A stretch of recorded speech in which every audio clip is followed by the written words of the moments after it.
जय माता रानी दोस्तों, आपके अपने चैनल धर्म साधना में आपका बहुत बहुत स्वागत है। माँ भगवती दुर्गा की कृपा सदैव आप और आपके समस्त परिवार पर बनी रहे। दोस्तों, सनातन धर्म में अमावस्या तिथि का बहुत महत्व होता है। प्रत्येक मास में आने वाली जो अमावस्या तिथि होती है, ये हमारे पितरों को समर्पित होती है।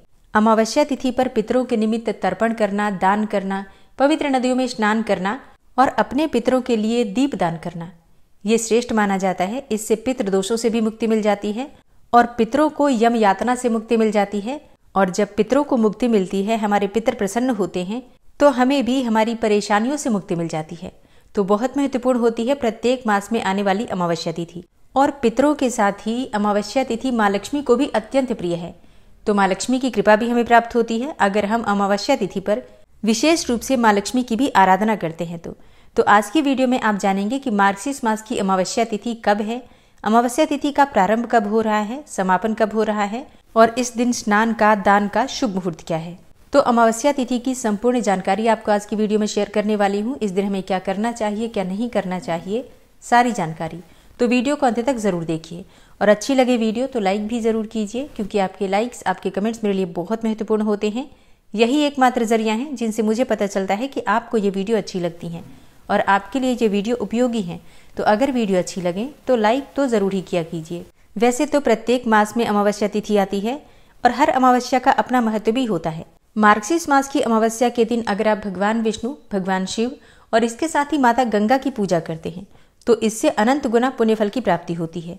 इस दिन अगर आप गंगा नदी में स्नान करते हैं या किसी भी पवित्र नदी में स्नान करते हैं तो इससे आपके पितरों की आत्मा को शांति मिलती है। तर्पण भी अवश्य करना चाहिए। अगर आप गंगा स्नान के लिए जाते हैं तो अपने पितरों की आत्मा की शांति के लिए तर्पण कीजिए, दान कीजिए। गंगा के किनारे अगर आप दीप दान, तर्पण इत्यादि करते हैं तो इससे आपके पितर जल्दी प्रसन्न होते हैं। लेकिन देखिए, प्रत्येक व्यक्ति तो गंगा में या फिर किसी पवित्र नदी में स्नान करने नहीं जा पाता है, तो ऐसे में अपने घर में भी गंगा जल मिश्रित जल से स्नान करना चाहिए। या किसी भी पवित्र नदी का या तीर्थ का जल है आपके पास तो उसे भी अपने स्नान के जल में मिलाकर फिर स्नान कीजिए। और हाँ, अमावस्या तिथि पर ब्रह्म मुहूर्त में या फिर सूर्योदय से पहले स्नान करने से अनंत गुना पुण्यफल की प्राप्ति होती है। तो स्नान हमेशा सुबह सूर्योदय से पहले करना चाहिए या फिर ब्रह्म मुहूर्त में करें, अत्यंत ही श्रेष्ठ होगा। अब बात करें कि अमावस्या तिथि कब है, तो देखिए, वैदिक पंचांग के अनुसार इस बार मार्गशीर्ष मास में अमावस्या तिथि का प्रारंभ हो रहा है 30 नवंबर को सुबह 10:29 पर और अमावस्या तिथि का समापन होगा अगले दिन यानी कि 1 दिसंबर को सुबह 11:50 पर। तो ऐसे में सूर्योदय कालीन तिथि के अनुसार 1 दिसंबर 2024 को अमावस्या तिथि मानी जाएगी। ऐसे में जो भक्त व्रत धारण करना चाहते हैं, अमावस्या तिथि का व्रत रखा जाएगा 1 दिसंबर 2024 को और दिन होगा रविवार।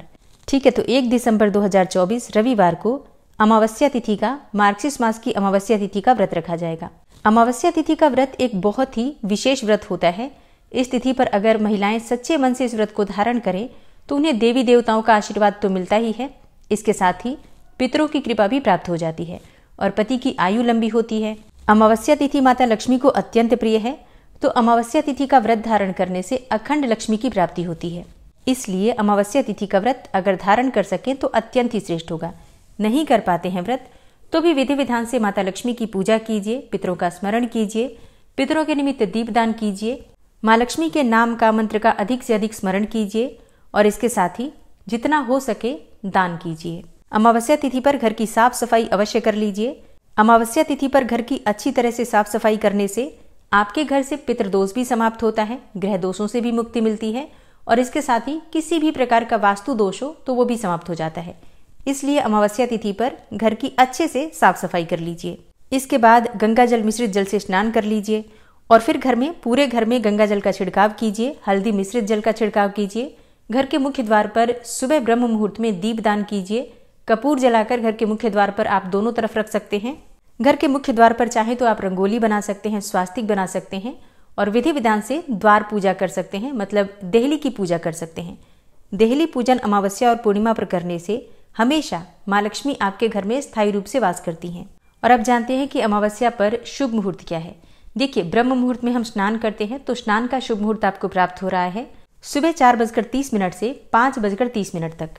ब्रह्म मुहूर्त में आप स्नान कर सकते हैं, दान कर सकते हैं, पूजा कर सकते हैं, भगवान के मंत्रों का जप कर सकते हैं और चाहे तो संकल्प लेकर अधिक से अधिक संख्या में माँ लक्ष्मी के मंत्रों का जप कर सकते हैं। ठीक है, तो ये समय आपके लिए वरदान के समान है। अमावस्या का जो मुहूर्त होता है, ब्रह्म मुहूर्त, ये अत्यंत ही श्रेष्ठ मुहूर्त होता है। अभिजीत मुहूर्त नोट कर लीजिए। सुबह 11:49 से दोपहर 12:31 तक अभिजीत मुहूर्त रहेगा। अभिजीत मुहूर्त भगवान श्रीहरि को अत्यंत प्रिय है, इसलिए इस समय में अगर आप कोई भी शुभ कार्य करते हैं तो उसका फल आपको बहुत जल्दी और बहुत अधिक प्राप्त होता है। अच्छा, अमावस्या तिथि की शाम को दीपदान जरूर करना है। तो दीपदान करने का शुभ मुहूर्त क्या होता है? देखिए, वैसे तो संध्या काल में आप दीपदान कर सकते हैं, जो कि घर में दिया बाती जलाने का शुभ मुहूर्त होता है। तो शाम को 5:21 से 5:48 तक विशेष शुभ मुहूर्त है। इस समय में आप दीपदान कर सकते हैं। इसके अलावा देर रात्रि में भी आप दीपदान कर सकते हैं। इस दिन पितरों के निमित्त तर्पण किया जाता है। तो तर्पण करने का जो शुभ मुहूर्त है 1 दिसंबर को सुबह 11 बजे से 3 बजे के बीच का जो समय है, इस समय में आप अपने पितरों के निमित्त तर्पण इत्यादि कार्य कर सकते हैं। तर्पण से पहले स्नान करना चाहिए और इसके बाद अपने पितरों का तर्पण अगर करना है तो मन से संकल्प कीजिए, पितरों का स्मरण कीजिए। फिर इस दिन पितरों के तर्पण के लिए कुशा के पोरों का प्रयोग किया जाता है।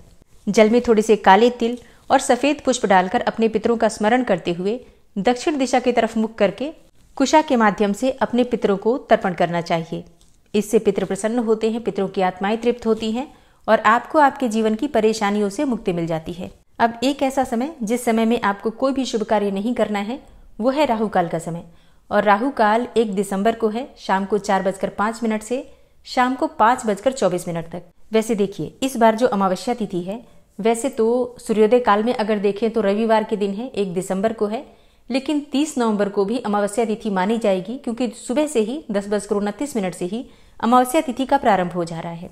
ऐसे में शनिश्चरी अमावस्या है, तो शनिवार के दिन अपने घर की अच्छे से साफ सफाई कर लीजिए। मतलब घर की साफ सफाई का काम आप अगर शनिवार को करते हैं ज्यादा श्रेष्ठ होगा। शनिश्चरी अमावस्या भी है, शनिवार का दिन भी है और ये आपके घर की बहुत सारी परेशानियों से मुक्ति दिलाने वाला होगा। इसके अलावा शनिश्चरी अमावस्या है, तो इस दिन आपको अपने घर के मुख्य द्वार पर सरसों के तेल का दीपदान करना है, थोड़े से काले तिल डालकर, और संध्या काल में आपको दीपदान करना है। इसके अलावा इस दिन आप काले कुत्ते को रोटी दे सकते हैं। रोटी में थोड़ा सा सरसों का तेल और थोड़ा सा मीठा रखकर, ठीक है, बहुत ज्यादा मीठा नहीं देना है। काली गाय अगर मिल जाती है तो काली गाय को भी रोटी देना आज के दिन श्रेष्ठ होगा। गाय की रोटी में घी जरूर लगाना चाहिए और इसके साथ ही गुड़ के साथ गाय को रोटी देना है। इसके अलावा शनिवार के दिन आप चाहें तो किसी गरीब को, किसी मजदूर को भोजन करा सकते हैं, किसी बुजुर्ग व्यक्ति को भोजन करा सकते हैं। और इसके साथ ही कुछ भोजन की सामग्री का दान अगर आप अमावस्या तिथि को करते हैं, चाहे आप रविवार को कर लें या फिर शनिवार को कर लें, ये अत्यंत ही श्रेष्ठ होगा।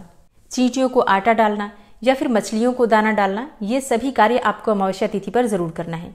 दोनों दिन आपको प्राप्त हो रहे हैं, दोनों दिन में किसी भी दिन कर सकते हैं, चाहे तो दोनों ही दिन कर सकते हैं, शनिवार को भी और रविवार को भी। अमावस्या तिथि से संबंधित और भी जानकारी अगर आप चाहते हैं तो आने वाली वीडियो जरूर देखिए। उम्मीद करती हूँ ये वीडियो आपके लिए उपयोगी होगी।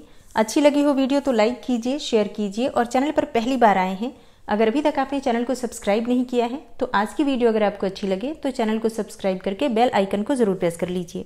इससे ये होगा कि इस चैनल पर जो नई वीडियो अपलोड होंगी उनकी नोटिफिकेशन आपको सही समय पर प्राप्त होगी। मिलती हूँ मैं आपसे अगली वीडियो में, तब तक के लिए जय श्री राधे।